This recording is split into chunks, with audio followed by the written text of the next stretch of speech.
तो चलिए स्टार्ट करते हैं। और आज हमें स्टार्ट करना है सॉल्यूशन।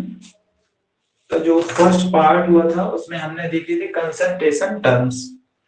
अब नेक्स्ट हमें कुछ कॉलिगेटिव प्रॉपर्टीज देखनी है। तो चलिए उसके पहले कुछ आपके एक तो फॉर्मूलेज रह गए हैं तो उन्हें हम नोट कर लेते हैं। तो फर्स्ट इसमें रिलेशन आपको नोट करना है, relation between molarity and normality. Heading डालेंगे relation between molarity and normality. क्या रिलेशन होता है इसमें? इसमें आप चाहें तो डायरेक्ट फॉर्मूला लिख सकते हैं। क्या होता है formula? Relation between normality and molarity का। तो नॉर्मेलिटी इक्वल होता है मोलैरिटी इंटू एन फैक्टर। अब ये एन फैक्टर कैसे निकालते हैं? तो ये हमने लास्ट क्लास में बताया हुआ है कि इसे हम दो तीन मेथड से निकालते हैं। पहला मेथड क्या होता है कि जैसे आपके पास कोई एक एसिड दिया हुआ है तो उसमें कितने OH ग्रुप सेंट्रल एटम से जुड़े हुए हैं। जितने OH ग्रुप होते हैं वो उसका एन फैक्टर कहलाता है। तो जैसे हम एक एग्जांपल लेते हैं H2SO4 का। अब पहले तो हमें इसका स्ट्रक्चर बनाना होगा। तो ये बनेगा S डबल बॉन्ड O, यहाँ भी डबल बॉन्ड O, यहाँ OH आएगा। तो इसमें हम देखेंगे कि कितने OH ग्रुप लगे हुए हैं। इसमें दो OH ग्रुप हैं। तो इसका एन फैक्टर कितना होगा? इसका एन फैक्टर होगा 2। ओके, इसी तरीके से और भी एग्जाम्पल लिखते हैं। नेक्स्ट जो होती है वो आपने इलेक्ट्रोकेमिस्ट्री में पढ़ेंगे। और भी ज्यादा मींस और भी अदर कंपाउंड्स के एन फैक्टर निकालना। चलिए उसके बाद हमें देखना होगा कि ये फॉर्मूला आया कैसे। वैसे तो आपको डायरेक्ट याद रखना है, अगर फिर भी आप जानना चाहते हैं कि कैसे ये फॉर्मूला ड्राइव हुआ है तो हम देख सकते हैं नॉर्मेलिटी इक्वल क्या होता है? नॉर्मेलिटी इक्वल होता है number of equivalents of solute, number of equivalents of solute upon क्या होता है? Upon volume.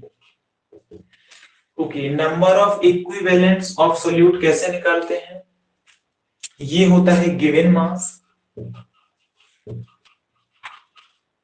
Upon equivalent mass और इनटू में आपका यहाँ पे वॉल्यूम है। इसके बाद इक्विवेलेंट मास कैसे निकालते हैं? तो इसका फॉर्मूला होता है क्या? यहाँ पहले आ जाएगा आपके पास गिवन मास। हाँ, इसके बाद इक्विवेलेंट मास निकालेंगे molecular mass upon n factor. तो यहाँ हो जाएगा मॉलिक्यूलर मास अपॉन में एन फैक्टर आएगा तो वो चला जाएगा न्यूमिनेटर में। यहाँ आ जाएगा n factor into volume. Okay, यहाँ क्या है? यहाँ नॉर्मेलिटी है। तो ये देखिए given mass upon molecular mass ये क्या हो जाएगा? Number of moles. और number of moles upon volume ये हो जाएगा मोलैरिटी। तो यहाँ डायरेक्ट आपका फॉर्मूला आ जाएगा normality equal molarity into n factor. तो वैसे तो हमने ये फॉर्मूला ड्राइव कर दिया है, आपको ये ड्राइव करने की जरूरत नहीं है, ना ही आपसे कभी भी एग्जाम में पूछा जाएगा, बट फिर भी आप देख लीजिए अगर कंफ्यूजन हो तो। ओके, अब हम क्या करेंगे, थोड़ा सा शॉर्ट चलेंगे क्योंकि इस टाइप की चीजों की जरूरत हमें नहीं पड़ती है बोर्ड एग्जाम में। ये हमें डायरेक्ट एग्जाम में अप्लाई करने होते हैं। तो नोट कर लीजिए आप।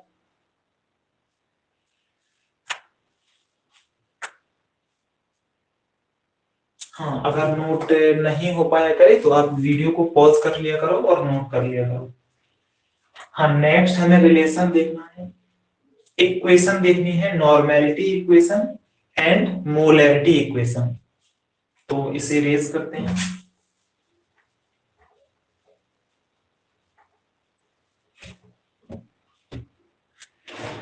नेक्स्ट है normality equation.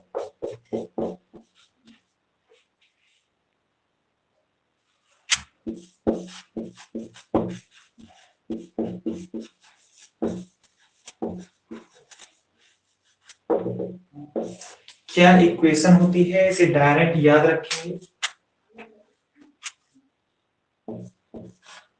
N1 initial molarity, initial volume, N1 V1 equal N2 V2। Direct आपको फॉर्मूला लगाना है, यूज करना है।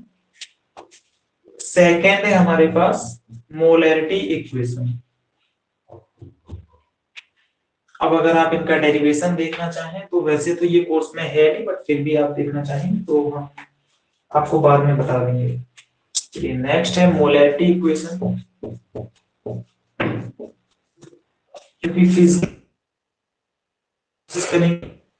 थ्योरी को स्किप किया जाए और न्यूमेरिकल्स है वो ज्यादा कराए जाए, क्योंकि इस जो आपके शुरुआत के चार इनमें से ज्यादातर आपसे न्यूमेरिकल्स क्वेश्चन ही पूछे जाएंगे। तो लिखेंगे मोलैरिटी इक्वेशन। इसमें क्या होता है formula, M1V1 equal M2V2। Note कर लीजिए दोनों फॉर्मूले।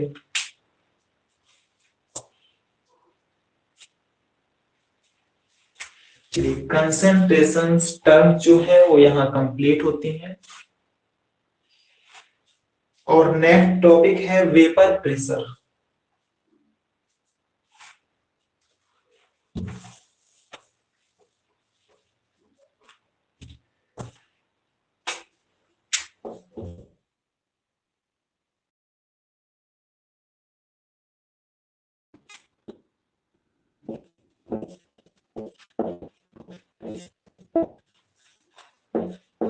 तो पहले समझिए वेपर प्रेशर होता क्या है।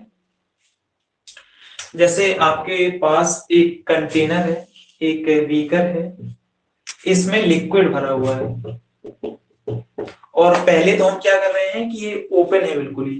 तो जो भी हम इसे हीट करेंगे, तो अगर हमने हीट किया तो जो भी वाटर है वो वेपर फॉर्म में यहां से निकल जाएगा और एटमॉस्फेयर में चला जाएगा। लेकिन अगर हम इस कंटेनर को यहां से बंद कर दें, कंटेनर को यहां से बंद कर दें, तो क्या होगा, वाटर के मॉलिक्यूल जब हीट होंगे तो एनर्जी लेके यहां से निकलने की कोशिश करेंगे। लेकिन क्या होगा, यहाँ का कंटेनर जो है, जो ये कंटेनर है ये पूरी तरीके से क्लोज है। तो क्या होगा, यहाँ के जो वाटर मॉलिक्यूल्स है ये इस कंटेनर से यहाँ टकराएंगे और वापस वाटर में कन्वर्ट होते जाएंगे। ये क्यों हुआ, क्योंकि यहां से वेपर का एक प्रेशर लगा। क्या होगा कि यहाँ के जो, सबसे पहले तो क्या होगा, आपको ये समझना होगा कि जब भी हम इस कंटेनर को गर्म करेंगे तो जो भी सरफेस के मॉलिक्यूल होंगे वो सबसे जल्दी वेपराइज होंगे। क्यों होंगे, क्योंकि इनमें हमें कम एनर्जी देनी होगी वेपराइज करने के लिए, और इन मॉलिक्यूल्स को जो कि कंटेनर में सबसे नीचे की ओर है, इन्हें ज्यादा एनर्जी की रिक्वायरमेंट होगी। क्यों, क्योंकि पहले तो इन्हें जो इन मॉलिक्यूल से आपस में टकराएंगे तो उसमें कुछ एनर्जी का लॉस होगा, फिर यहां से सरफेस से ऊपर निकलना होगा। तो वेपर प्रेशर क्या होता है कि जब भी ये मॉलिक्यूल इस कंटेनर से टकराएंगे, ऊपर जो भी इसमें ढक्कन लगा हुआ है इससे टकराएंगे, तो ये मॉलिक्यूल एटमॉस्फेयर में नहीं जा पाएंगे और वापस इसी लिक्विड में, सॉरी वेपर फॉर्म से लिक्विड फॉर्म में कन्वर्ट होते जाएंगे। किस वजह से, क्योंकि इसमें एक वेपर का प्रेशर लग रहा है, ये कहलाता है वेपर प्रेशर। तो आई थिंक आपको समझ आया होगा वेपर प्रेशर है क्या। ये ऐसे ही है जैसे आप फिजिक्स में पढ़ते हैं फोटो फोटो इलेक्ट्रिक इफेक्ट। इसमें क्या होता है, आपके पास एक मेटल शीट होती है जिसमें कोई हम एक फोटोन, एक लाइट इसमें, एक लाइट की रेज इसमें डालते हैं, तो क्या होता है, जो कि सरफेस के इलेक्ट्रॉन्स होते हैं, फोटॉन्स होते हैं, वो बाहर निकल जाते हैं। कैसे, यहाँ ये लाइट आएगी आपकी, तो यहाँ जो सरफेस के इलेक्ट्रॉन होंगे वो बाहर निकल जाएंगे, और जो कि यहाँ इसके सतह में होंगे वो बाहर नहीं निकल पाएंगे। तो ऐसे ही कुछ इसमें कॉन्सेप्ट अप्लाई होगा आपका। ओके, तो वैसे तो आपका इसकी डेफिनेशन लिखेंगे। डेफिनेशन क्या है? Vapour pressure of a liquid, चलिए लिख देते हैं।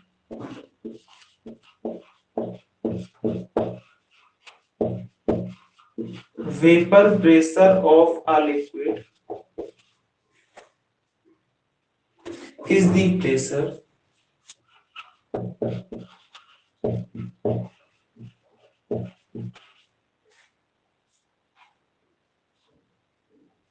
exerted by the vapor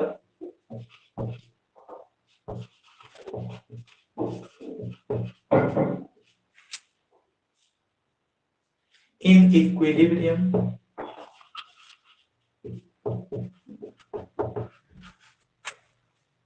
with liquid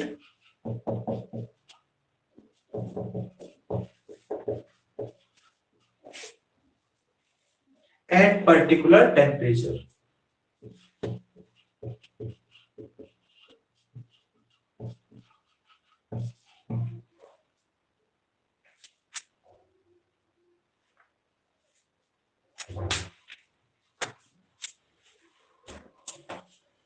तो डेफिनेशन है, vapour pressure of a liquid is pressure exerted by the vapor in the equilibrium with liquid at particular temperature।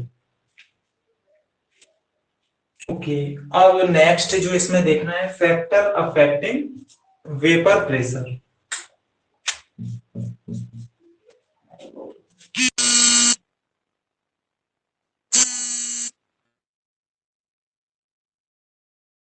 क्या है इसमें? Factor affecting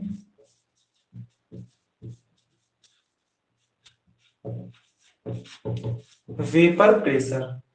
अब इसमें क्या करेंगे, हम थ्योरी नहीं लिखेंगे, डायरेक्ट कॉन्सेप्ट देखेंगे। तो वेपर प्रेशर इनवर्सली प्रोपोर्शनल होता है इंटरमोलिकुलर फोर्सेस।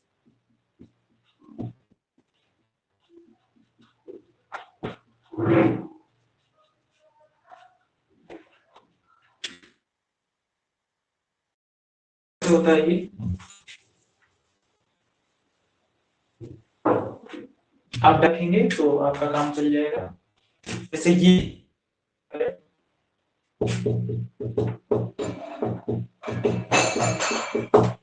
हाँ, तो ये कोई हमारे पास एक कंटेनर है और इसे हमने क्या किया, हीट किया किसी बर्नसन बर्नर से।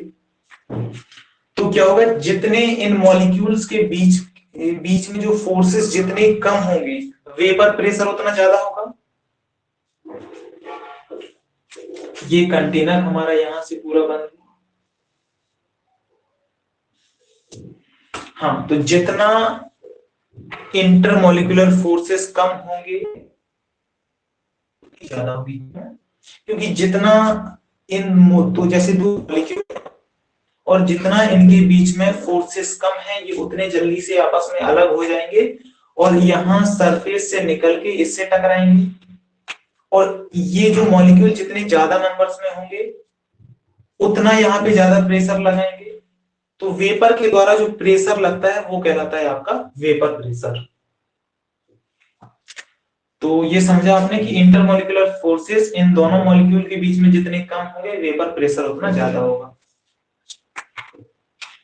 सेकंड, वेपर प्रेशर, तो ये तो आप जितना ज्यादा हम इसको हीट देंगे, जितना ज्यादा टेम्परेचर बढ़ाएंगे, ये वेपर प्रेशर, ये जो मॉलिक्यूल है उतने ज्यादा यहाँ से वेपर फॉर्म में कन्वर्ट होंगे और इस कंटेनर के यहाँ से टकराएंगे और वापस कन्वर्ट होंगे।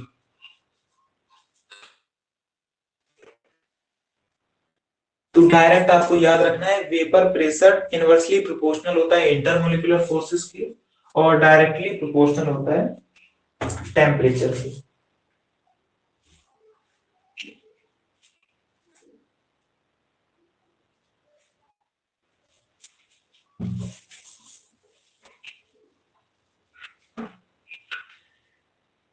चलिए नेक्स्ट हमें समझना है routes law.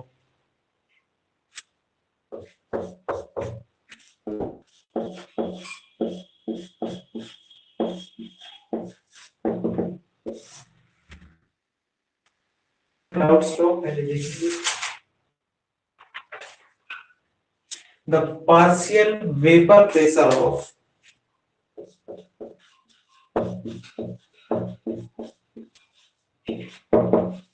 Vapour pressure of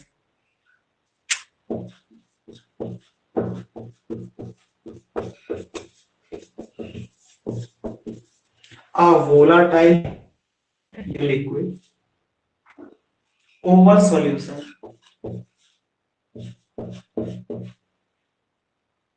is directly proportional to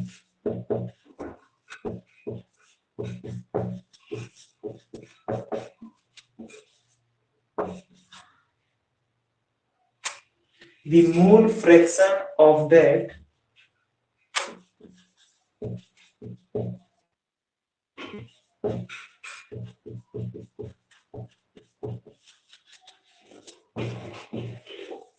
the mole fraction component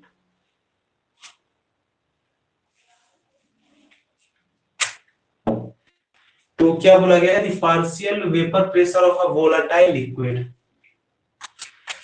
okay, तो अब आपको समझना है कि वोलाटाइल और नॉन वोलाटाइल क्या होता है। तो वोलाटाइल लिक्विड वे होते हैं जो जल्दी से वेपर फॉर्म करते हैं, मींस वोलाटाइल और non volatile liquid. Volatile liquid वो होते हैं जो वेपर फॉर्म करते हैं,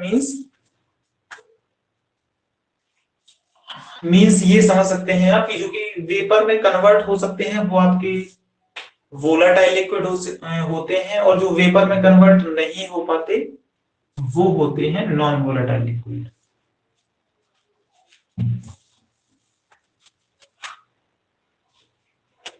हाँ, तो इसमें क्या है, वेपर प्रेशर किसके डायरेक्टली प्रोपोर्शनल है? The partial vapor pressure of a liquid over solution is directly proportional to mole fraction। तो इससे इंडिकेट करते हैं प्रेशर, इसे हम टोटल प्रेशर भी कहते हैं, और ये डायरेक्टली प्रोपोर्शनल होता है मोल,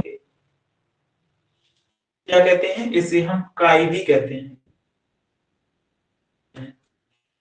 यहां से ये प्रोपोर्शनल का साइन जाएगा और यहां लग जाएगा पी नॉट एक्स, और ये क्या होता है,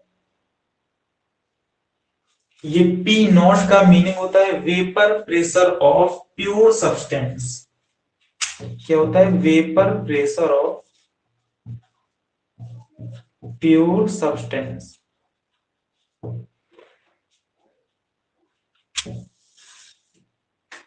नोट करते हैं।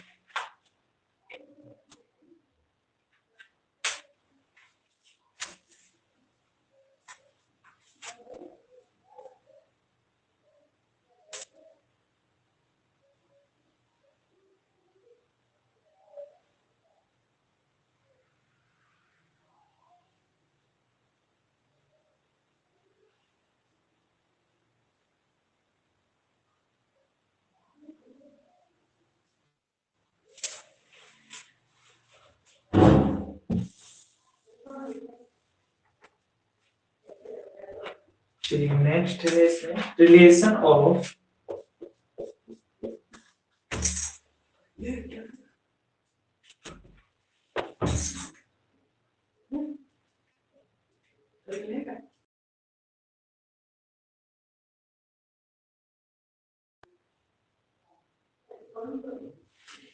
Relation of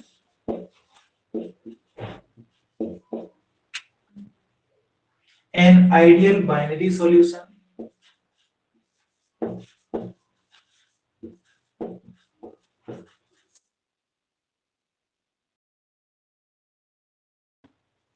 containing two volatile molecules।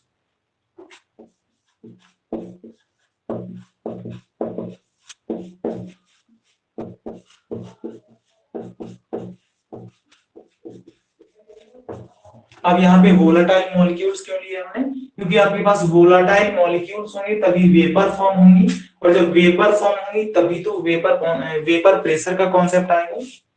तो जो आपके पास मॉलिक्यूल्स होंगे, वो जो आपके पास सॉल्यूशन होंगे, वो दोनों के दोनों वोलाटाइल होना चाहिए। अगर नॉन वोलाटाइल होंगे तो फिर उसमें से एक ही केवल वेपर का फॉर्म करेगा, दूसरा नहीं करेगा।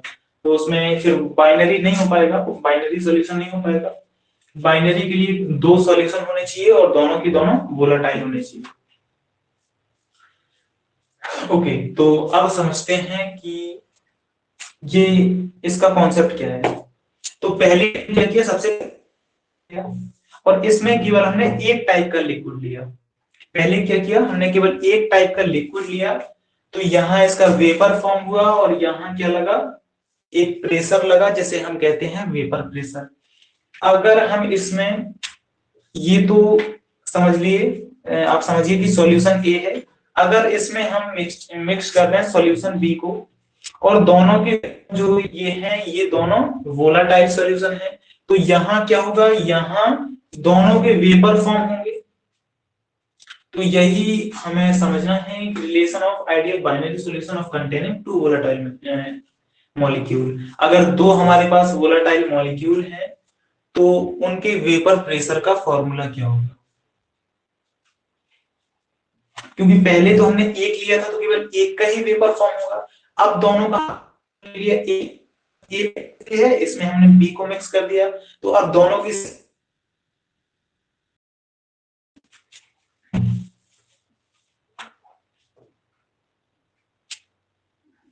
ओके, तो इसमें लिखेंगे vapour pressure of solution equal to vapour pressure of A plus vapour pressure of B.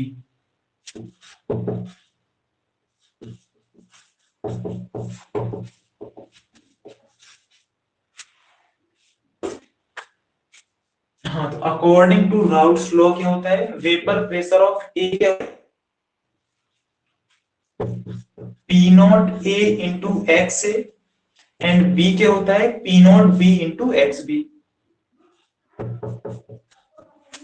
तो इसे हम सही से ड्राइव करेंगे, तो ये आएगा P naught A into X A, x means mole fraction, काई कहते हैं इसे, plus P naught B into, तो ये इनमें एक रिलेशन होता है, वेपर प्रेशर ऑफ सॉल्यूशन। लेकिन हमें इसको न्यूमेरिकल्स के लिए हमें लर्न कैसे करना है इसे। आपको पता है कि x A plus x B equal क्या होता है, 1। तो अगर हम यहाँ पे एक्स बी की जगह पे क्या डाल सकते हैं, X A minus, sorry 1 minus x A. तो केस अगर हम यहाँ पे 1 लेंगे तो क्या होगा, P naught A into X A plus P naught B. अब एक्स बी की जगह पे हम लिख रहे हैं 1 माइनस, इसे आगे सॉल्व करेंगे, P naught A X A plus P naught B minus P naught B into X A. हाँ, यहां तक करेक्ट है ना, ओके। चलिए, अब यहां आएगा पी नॉट बी प्लस, अब क्या होगा, इसको और इसको कॉमन ले लेते हैं यहाँ पे, तो यहां आ जाएगा P naught A minus P naught B into X A. तो इस फॉर्मूले को आपको याद रखना है। तो यहां से आपको आइडिया लग गया होगा कि जो vapour pressure of the solution है, जो दोनों का ए और बी का जो मिक्सचर है, उनका जो वेपर प्रेशर है वो केवल और केवल एक्स ए पे डिपेंड कर रहा है, मींस एक्स बी पे डिपेंड नहीं कर रहा है। तो ऐसा नहीं समझना है आपको कि केवल एक्स ए पे ही डिपेंड करेगा। ये तो आपका फर्स्ट केस है। सेकंड केस पहले समझिए, इसके बाद दोनों का देखते हैं क्या निष्कर्ष निकलता है इसमें। तो केस सेकंड में देखते हैं, इसमें क्या होगा, हम एक्स ए को यहां से सब्स्टिट्यूट करेंगे और उसकी जगह पे क्या लाएंगे, 1 माइनस एक्स बी। तो यहां आएगा P naught A 1 minus X B plus plus क्या आएगा P naught B into X B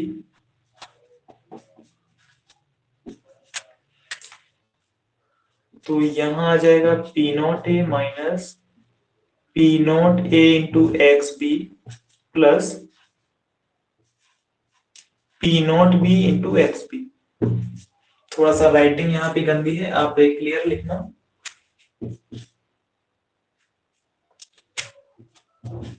P naught ए प्लस इसमें हम तो यहां आएगा P naught B minus P naught A into X B. तो देखिए समझना क्या है आपको कि जो vapour pressure of the solution है वो या तो केवल एक्स ए पे डिपेंड करेगा या फिर एक्स बी पे डिपेंड करेगा, दोनों के मिक्सचर पे डिपेंड नहीं करेगा, जबकि सॉल्यूशन दोनों वो या तो एक्स ए पर डिपेंड करेगा या फिर एक्स बी पर। तो जब भी आप न्यूमेरिकल्स क्वेश्चन सॉल्व करेंगे तो या तो ये वाला फॉर्मूले को यूज कर सकते हैं या फिर इसको। अगर एक्स बी है तो इस फॉर्मूले को यूज करेंगे और एक्स ए है आपके पास तो इस फॉर्मूले को यूज करेंगे। चलिए नोट कर लीजिए, इसके बाद देखते हैं इसमें एक न्यूमेरिकल्स क्वेश्चन।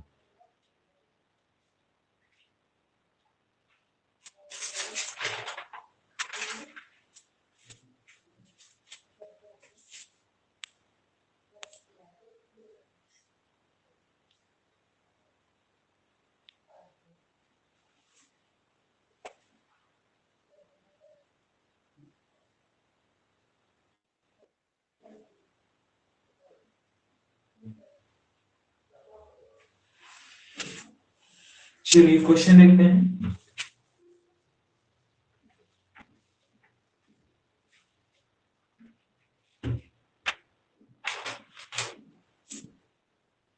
क्वेश्चन है vapour pressure of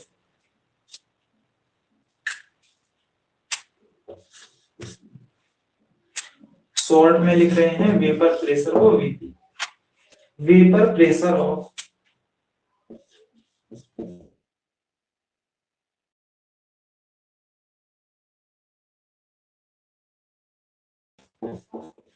NCH2Cl2 28 Kelvin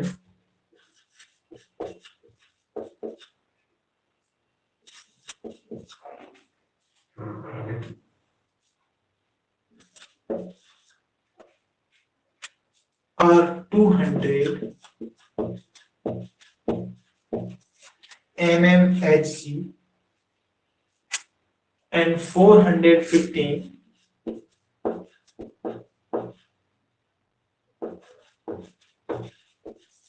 mmHg respectively,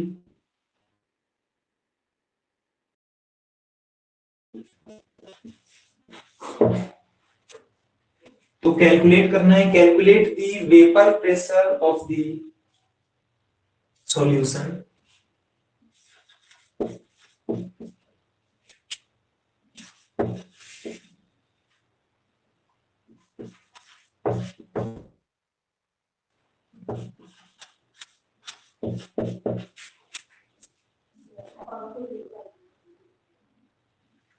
Prepared by mixing of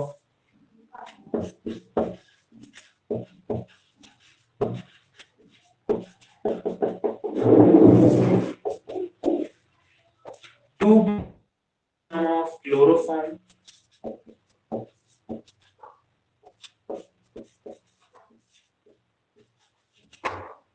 and 40 gram of dichloromethane. क्या कहते हैं CH2Cl2 eight same temperature. Temperature कितना रहेगा 298 केल्विन। चलिए तो पहले आपको सॉल्व करना है, इसके बाद हम करा रहे हैं सॉल्व। तो डायरेक्ट फॉर्मूला बेस्ड पे आपसे क्वेश्चन पूछे जाते हैं इस चैप्टर से।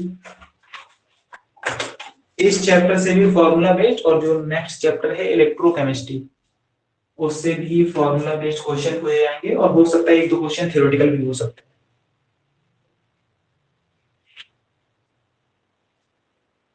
चलिए, तो पहले आपको क्या करना है, लिखना है सभी का जो प्रेशर कितना दिया हुआ है और टेम्परेचर कितना है। वैसे तो टेम्परेचर का इस क्वेश्चन में यूज नहीं होगा। इसका मास कितना दिया हुआ है,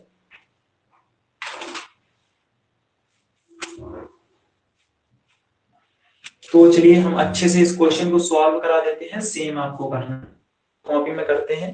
तो पहले आपको लिखना होता है molecular mass of chloroform, molecular mass of die chloro methane, इस टाइप से। तो यहां लिखना है molecular mass of chloroform CHCl3 कितना है यहाँ पे। चलिए, ये तो आपको फाइंड करना होगा ना। ये हो जाएगा 12 प्लस 1 प्लस कितना होगा 35.5 मल्टीप्लाई बाई 3। तो इसे कैलकुलेट करो कितना आएगा।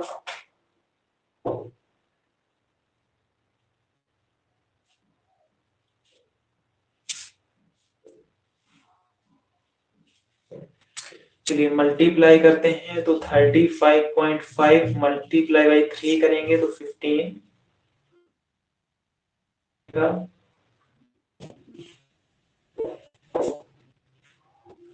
ओके, अब इसमें हमें ऐड करना है 30। तो ये हो जाएगा 119.5।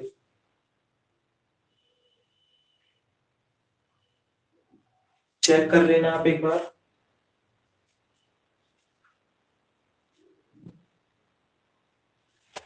हाँ, 15 एंड 15 116, 3 3 से 9 एंड 1 10।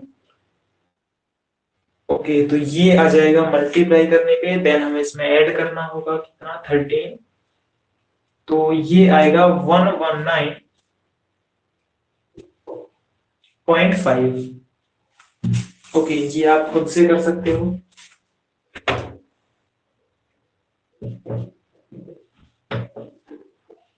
हाँ, नेक्स्ट देखना है मॉलिक्यूलर मास ऑफ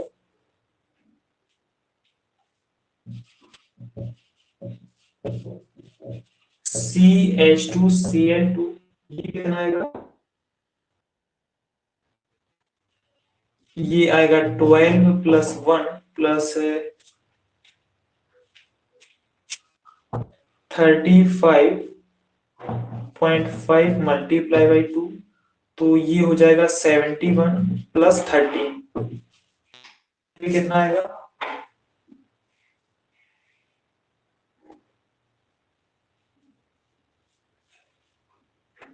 तो ये आ जाएगा 84।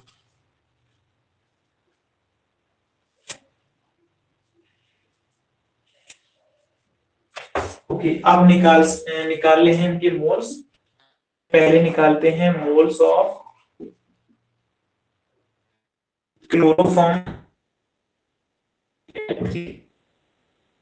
तो ये कैसे निकालेंगे, moles of chloroform given mass यहाँ पे कितना दिया हुआ है 2.5 अपॉन 119.5। तो ये हम डायरेक्ट आपको बता रहे हैं, आपको कर लेनी।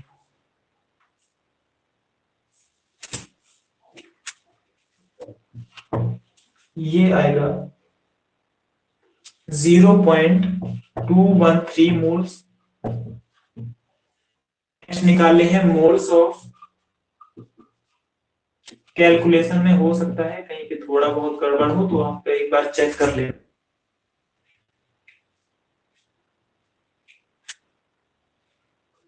ओके, नेक्स्ट मोल्स, तो इसका मास कितना दिया हुआ है 4। ये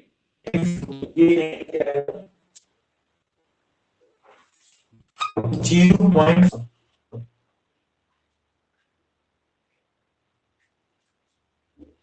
ओके, इतना करने के बाद अब निकालते हैं X A and X B.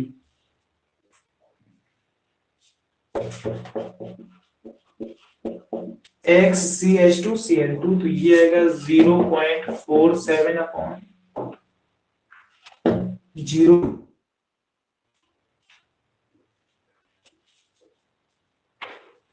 Total moles निकालेंगे तो टोटल मोल्स क्या होंगे?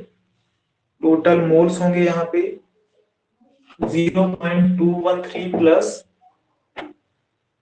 0.47, तो ये आ जाएगा 0.688। इसी तरीके से क्लोरोफॉर्म के निकालेंगे CHCl3, तो 1 में से माइनस कर देंगे 0.688, तो ये निकल के आ जाएगा 0.312।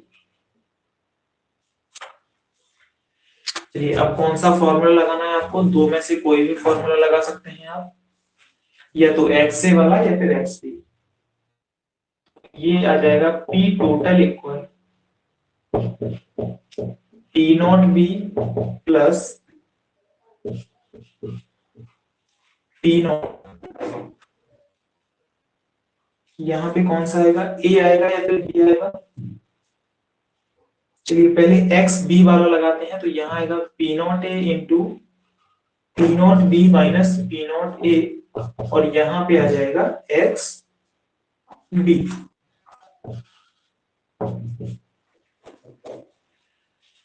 तो अब वैल्यू क्या होगी? इसकी थी 200, P नॉट बी की थी 415 माइनस 200 इंटू इसकी वैल्यू है 0.688। इसको सॉल्व करेंगे तो ये आएगा 347.9 mmHg, क्योंकि ये प्रेशर है ना। चलिए कैलकुलेशन आप देख लेना, क्योंकि अगर हम कैलकुलेशन करते तो बहुत टाइम जाता है यहाँ पे।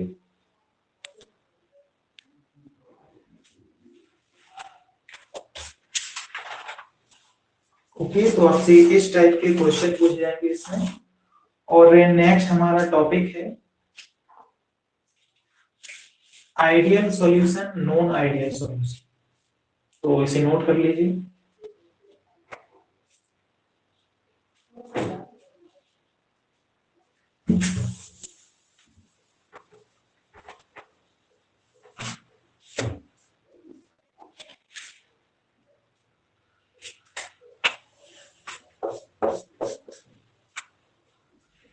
तो हमें समझना है आइडियल सॉल्यूशन और non ideal solution.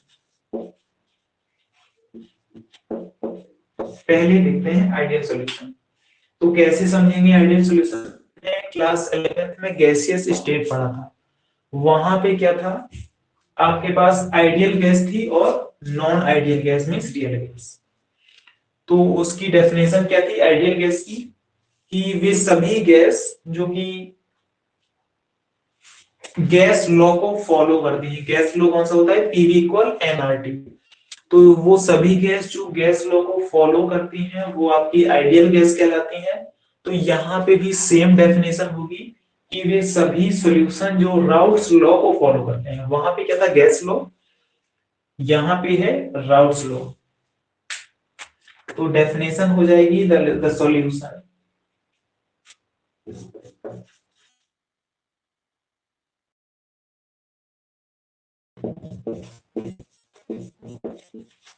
which follow Raoult's law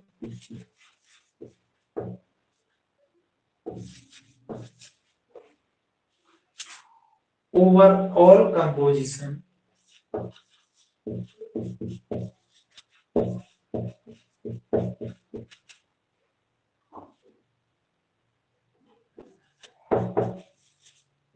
called ideal solution.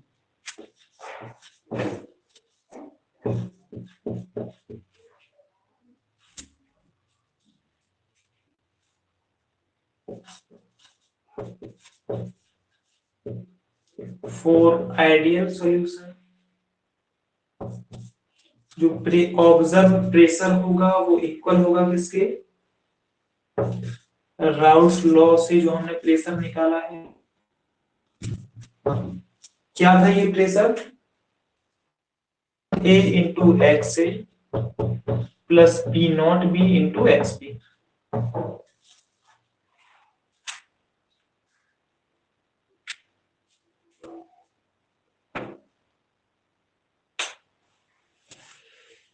Okay, second है नॉन आइडियल सॉल्यूशन। वैसे तो ये एग्जाम के पॉइंट ऑफ व्यू से इंपॉर्टेंट है नहीं, बट आपको समझना है।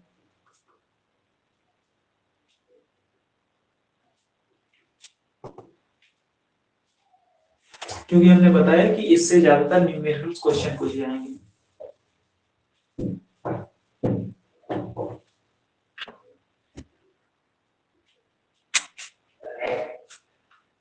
ओके चलिए, सेकंड है इसमें नॉन आइडियल सॉल्यूशन।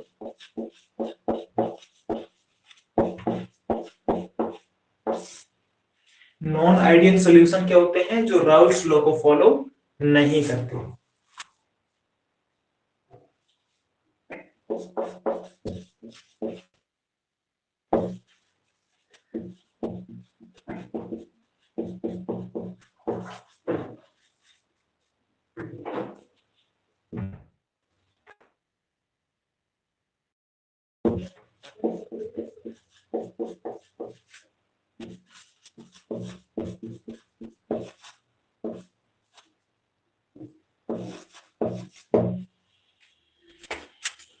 तो इसमें क्या हो जाएगा, P observe does not equal to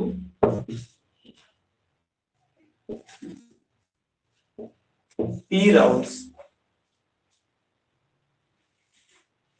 अब इसमें क्या होंगे कि दो टाइप्स के आपके नॉन आइडियल सॉल्यूशन होते हैं। पहले तो वे जो पॉजिटिव डेविएशन शो करते हैं, दूसरे नेगेटिव डेविएशन शो करते हैं।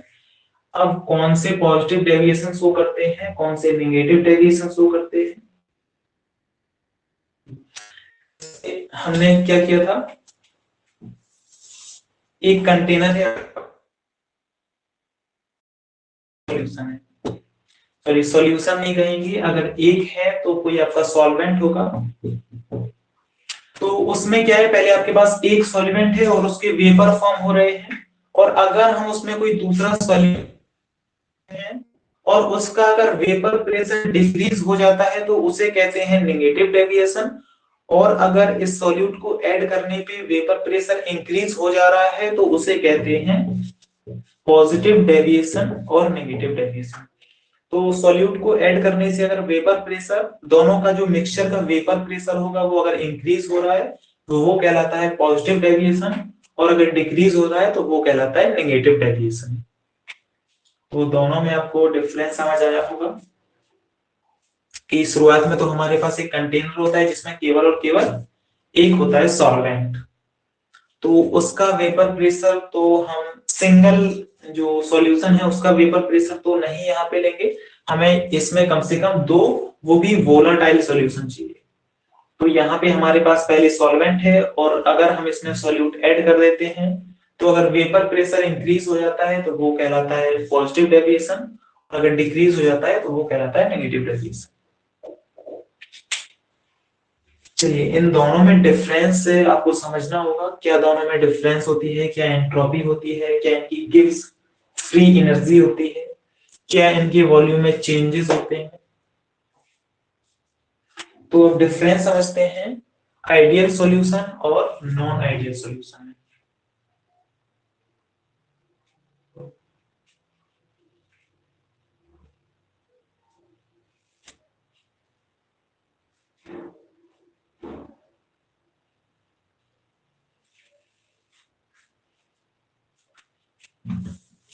तो यहां पे क्या करेंगे,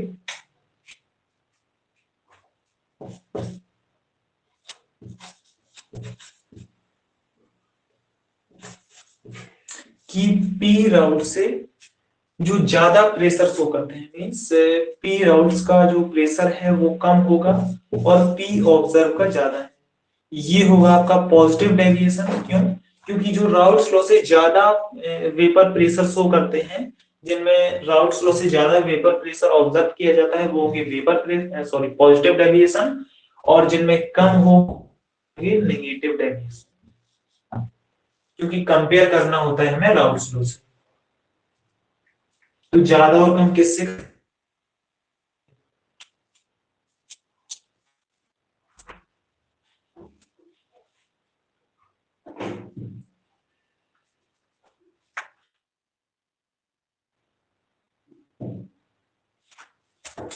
चलिए, तो नोट हो गया होगा। अब समझते हैं तीनों में डिफरेंस।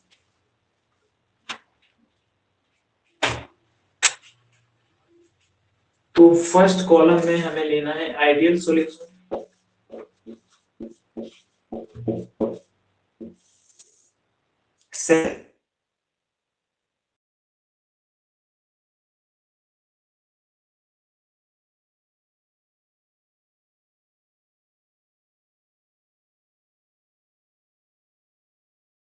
Negative deviation.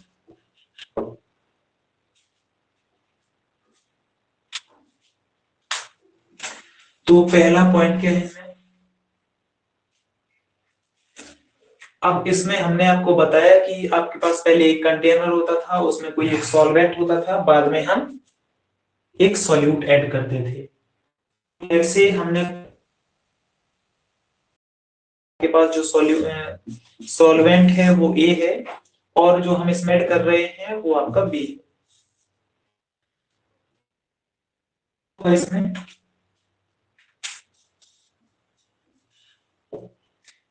ए बी टाइप इंटरेक्शन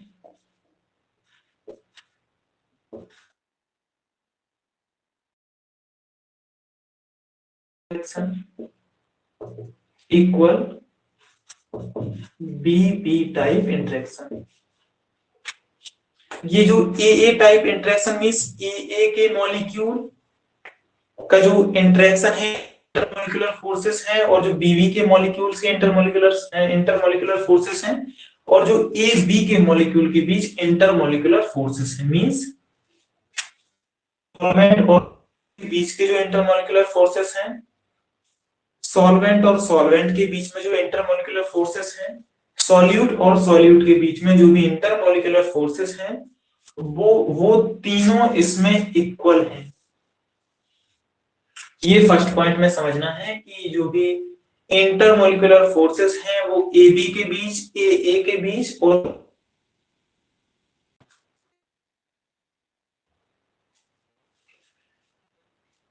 इसमें क्या है फर्स्ट पॉइंट?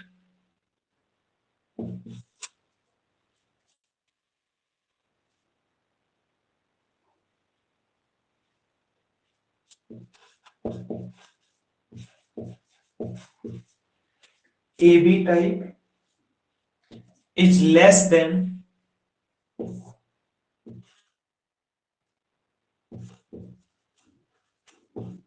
AA type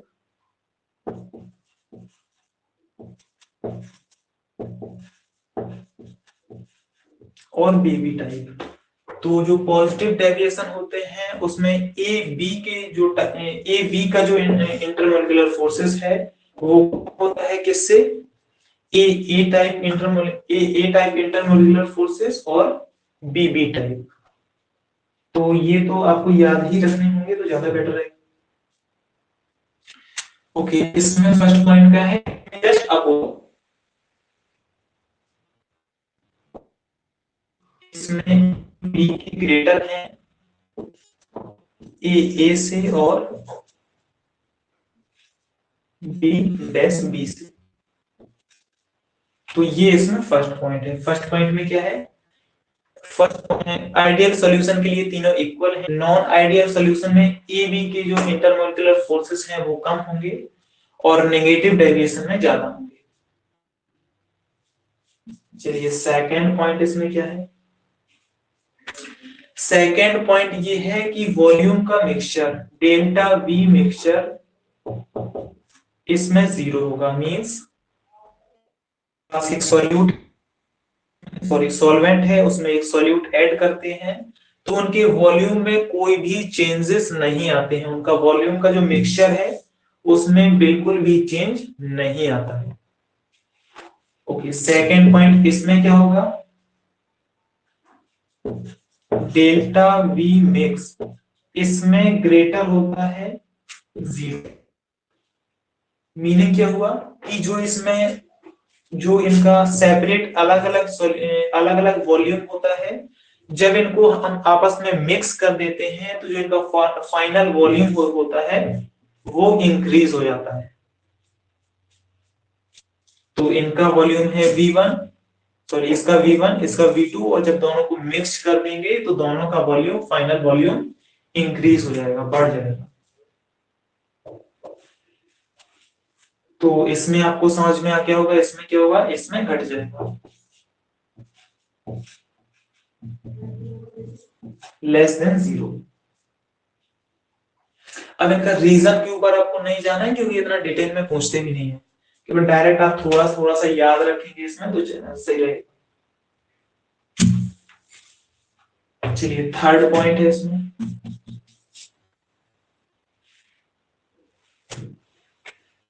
जो डेल्टा एच मिक्स होती है ये क्या होती है, डेल्टा एच मिक्स। ये जो इसमें एनर्जी होती है ना ही तो रिलीज होती है और ना ही तो एब्जॉर्ब होती है, ये इसीलिए डेल्टा एच मिक्सचर का है वो इक्वल रहता है। इसमें क्या होता है पॉइंट, इसमें डेल्टा एच मिक्सचर का पॉजिटिव होता है और इसमें डेल्टा एच मिक्सचर का नेगेटिव होता है। हाँ ये आपने वैसे तो पढ़ा होगा क्लास 11 थर्मोडायनेमिक्स में कि डेल्टा एच अगर पॉजिटिव होती है तो वो कौन सी रिएक्शन होती है और अगर नेगेटिव होती है तो वो कौन सी रिएक्शन होती है। वैसे यहाँ इंपॉर्टेंट नहीं है लेकिन फिर भी हम आपको बता दें कि डेल्टा एच अगर पॉजिटिव होती है तो वो आपकी होती है कौन सी रिएक्शन, एंडोथर्मिक रिएक्शन। कौन सी, एंडोथर्मिक। और अगर डेल्टा एच नेगेटिव होते हैं तो वो होती है exothermic reaction.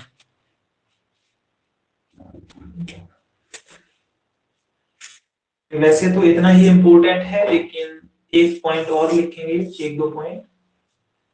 Delta G mix इसमें नेगेटिव होती है,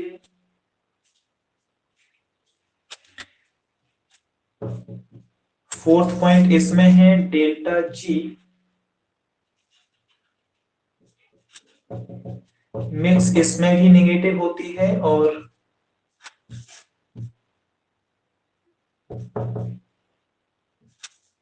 डेल्टा जी मिक्स जो है वो इसमें भी नेगेटिव होती है।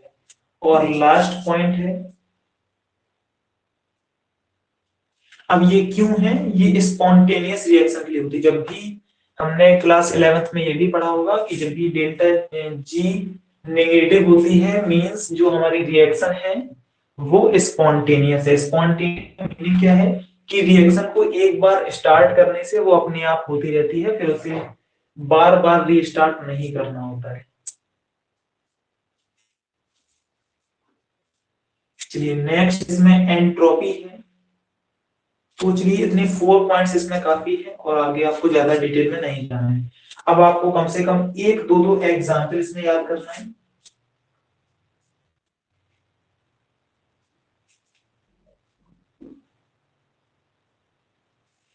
तो इसमें आप लर्न कर लेंगे C2H5Br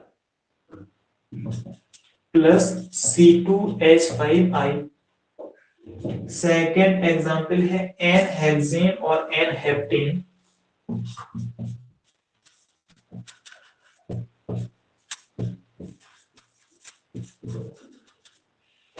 अब इसमें ये भी ऐसे भी याद कर सकते हैं कि जो भी सेम टाइप के जैसे पोलर पोलर टाइप के मॉलिक्यूल होंगे मींस कंपाउंड होंगे और नॉन पोलर टाइप के कंपाउंड होंगे वो आपके इस टाइप के एग्जाम,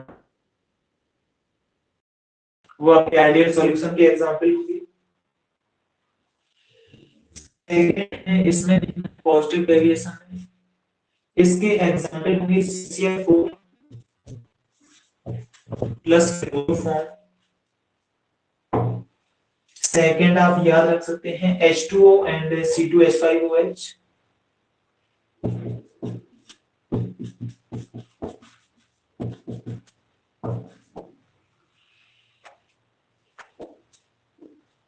इसमें वैसे तो कुछ रीजन हो सकते हैं, जैसे कि हमने इसमें बताया कि आपको सेम टाइप के मॉलिक्यूल चाहिए, जैसे पोलर पोलर या फिर नॉन पोलर नॉन पोलर, लेकिन ज्यादातर केस में आपको याद ही रखना पड़ता है, तो ज्यादा बेटर होगा कि आप याद रखें।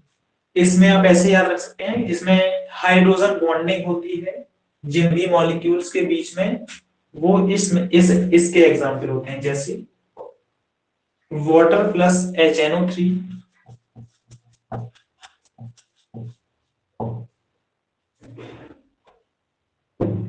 नेक्स्ट है benzene plus water plus HCl।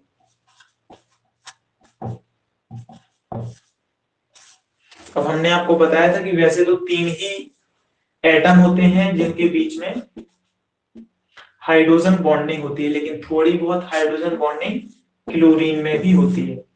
तो 3 ये मॉलिक्यूल इनमें सबसे ज्यादा होती है, इसके बाद क्लोरीन। केवल 4 ही मॉलिक्यूल्स हैं जिनमें हाइड्रोजन बॉन्डिंग होती है, तो यहाँ पे लिख लेंगे molecules which have hydrogen bonding.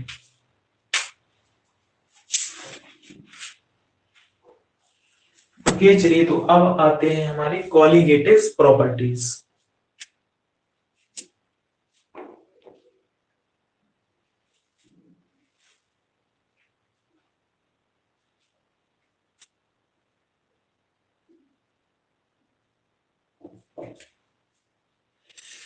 तो कोलिगेटिव प्रॉपर्टीज के लिए हम दूसरा वीडियो बनाते हैं, इसको यहीं तक रखते हैं।